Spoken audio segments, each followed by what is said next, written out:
Thank you. So I want to talk today about the Internet of Things, and as we get started, I want to talk, if I can get the slide to work, there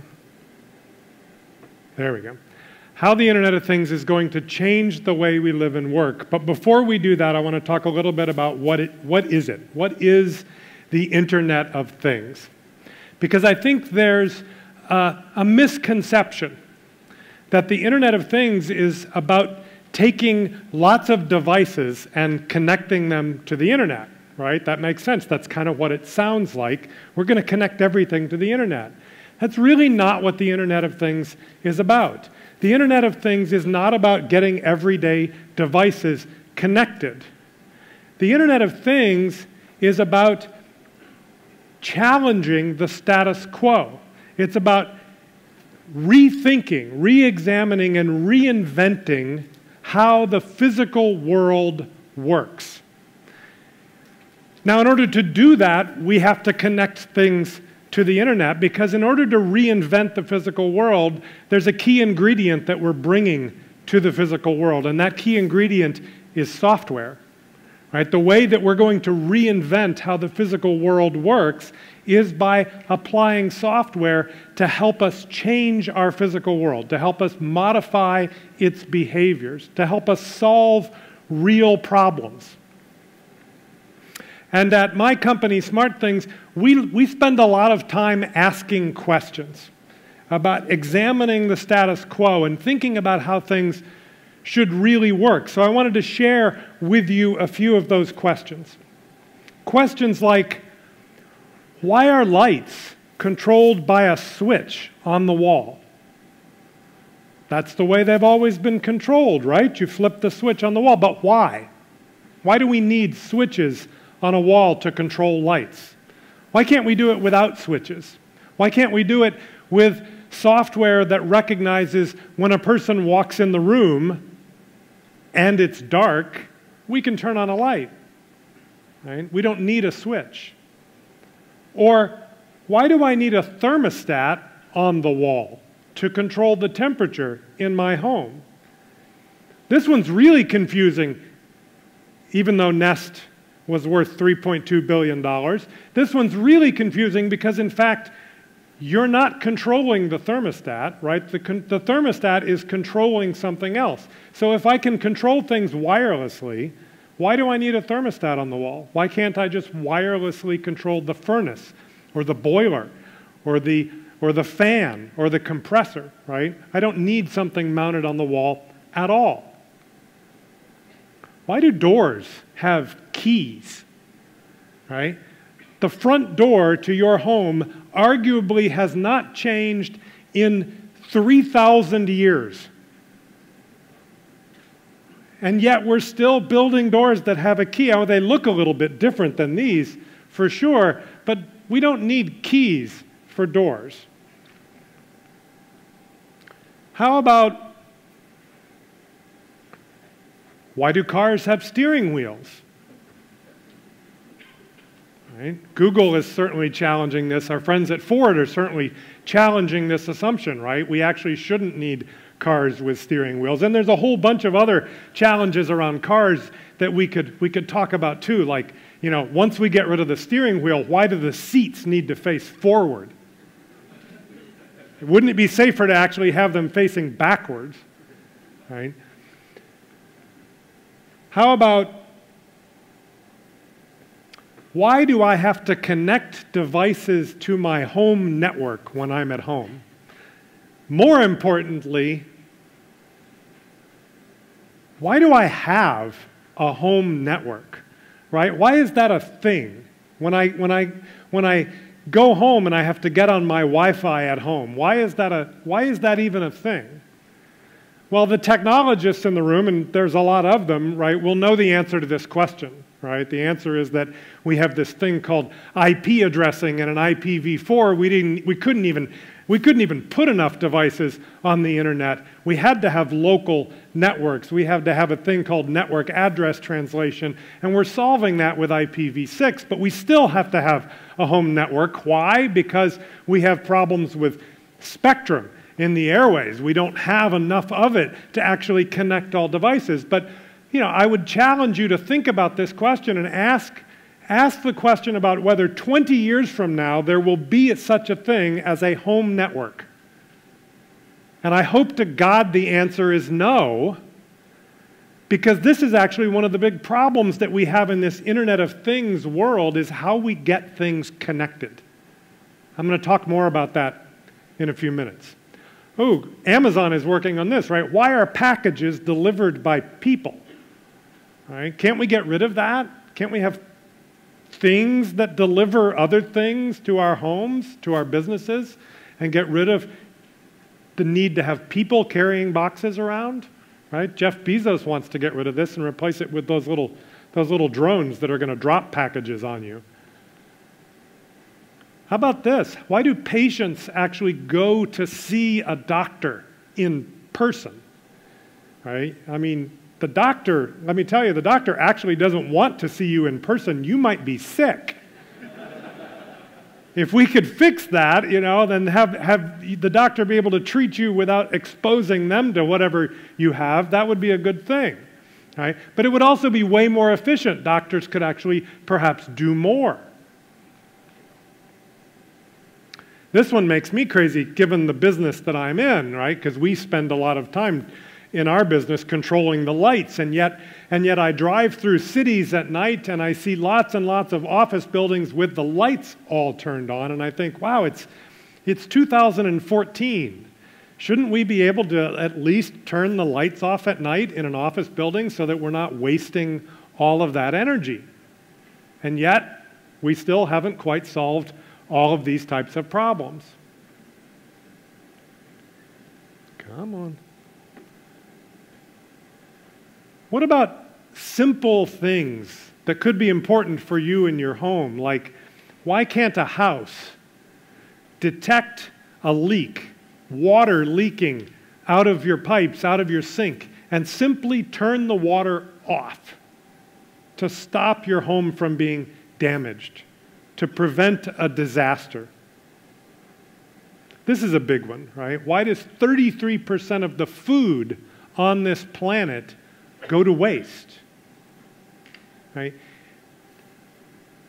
People don't necessarily think of all these things as problems for the Internet of Things, but they are, because it's the Internet of Things that is going to allow us to reinvent the physical world, to reinvent the supply chain for our production of food and solve problems like this. So why is the Internet of Things happening now? Why is this, this term is only about 2 years old. Why is the Internet of Things now happening? Well, there's a few reasons.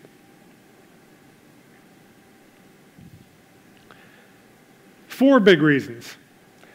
Number one, the smartphone, right? This has been one of the huge drivers in the Internet of Things, because it gives us a way to control our physical world from anywhere. Right? Now, you can imagine that, 15 years ago, that if somebody came to my front door and pushed the doorbell, right, I wouldn't have gotten up and run to my home computer, right, and logged on to AOL to unlock the front door. Right, that wouldn't have happened, right? But now that I can have this device, right, and when the front door rings, it notifies me of and shows me a picture of who's standing at the front door, and I can push a button to unlock the door, right? The smartphone enabled that use case. It unlocked a use case that previously wouldn't have been possible.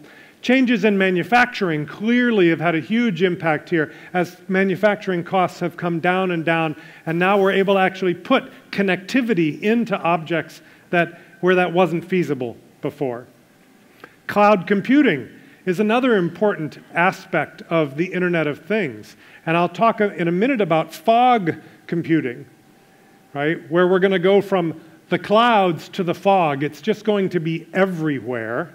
And that's actually going to be very important for the Internet of Things as well. And finally, big data, the ability to process large amounts of data and look for patterns in that data. All of these things are contributing to make now the right time to start to reinvent the physical world. But there are still some things missing. There are still some barriers to making all of this a reality, and I want to talk about a few of those barriers.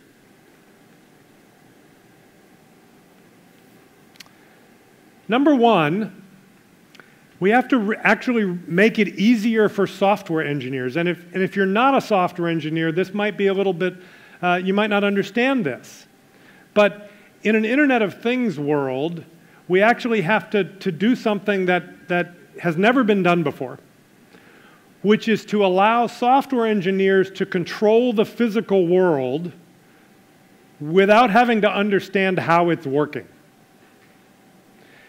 Control of devices, control of radios and connected things has historically been in the hands of a very special kind of software engineer, somebody that we call a firmware engineer, who understands how to write embedded software and how to interface with radios and how to talk to connected devices.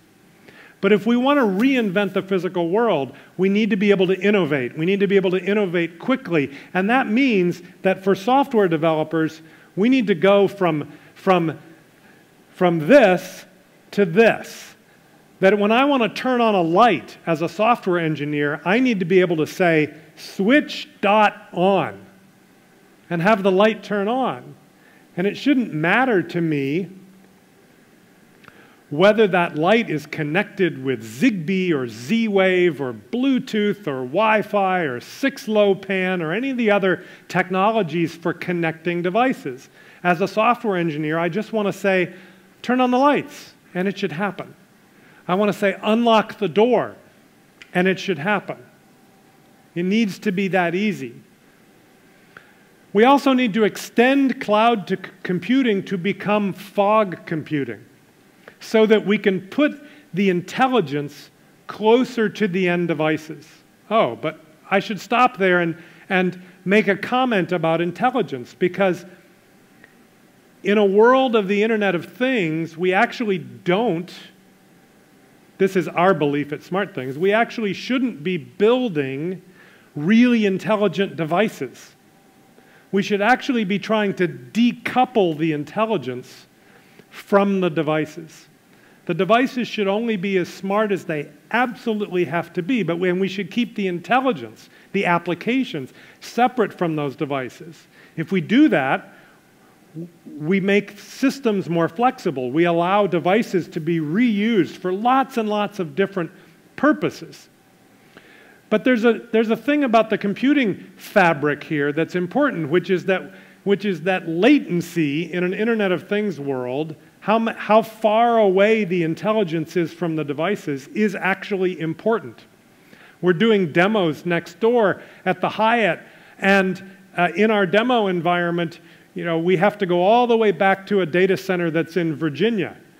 And it's about a 200 millisecond round trip from here to Virginia and back. And that's measurable. That's important. That we would actually like that intelligence to be as close to the devices as it can be. And so what that means is that we're going to have what we call fog computing, or what Cisco has started to call fog computing. So what is fog computing going to look like? Well, fog computing is going to put computing power, computing infrastructure, close to the end devices. In the home, that could look like a Wi-Fi access point, or a television that actually acts as computing infrastructure. It could be a set-top box like the Amazon Fire TV that provides computing power. It could be our own SmartThings hub. It could be, a home computer. It could be a PC that actually becomes part of the cloud, part of the fog to provide computing infrastructure for your devices. Come on. It could be a car, right? Because part of the fog, part of the cloud computing infrastructure for devices that are wearable, what's the easiest way to get that close to you? Well, maybe it's to put computing infrastructure in your car. They could be appliances, things like refrigerators and dishwashers and so on. So there are lots of different ways that fog computing is going to show up in your home, in your business, in all different ways of our lives in order to get that computing power close to the end devices. Next, we have to reduce friction for connecting devices and create specialized networks with dedicated spectrum. This goes back to my statement about wanting to reinvent the home network. Right? If you have ever tried to connect a device to your home network that doesn't have a display on it, right? Things like the Belkin Wemo or the Philips Hue light bulbs, they don't have a display, right? And the process that you go through to get these devices connected is very painful. And we ought to be living in a world where when I go to the store and buy a connected device, I take it out of the package and turn it on and it's just connected, right? It's already online. In the same way that the Kindle e-book reader is just connected, right? I don't actually have to connect it to anything. But there's a problem with that, which I alluded to earlier, which is spectrum. We actually have to completely reinvent how devices connect. And that's especially important for battery-powered devices, devices that only need to send very small bits of information, but they need to do it frequently, right? We haven't engineered our networks to be able to handle the number of devices or the types of devices that we're going to be creating. And it's important to recognize as well that most of the connected devices that we're talking about don't exist yet. I'll say that again. Most of the connected devices that we are going to have in our lives in the next 10 years haven't been invented yet. So it's kind of silly to think that we know what the network needs to look like when we haven't even invented these devices yet.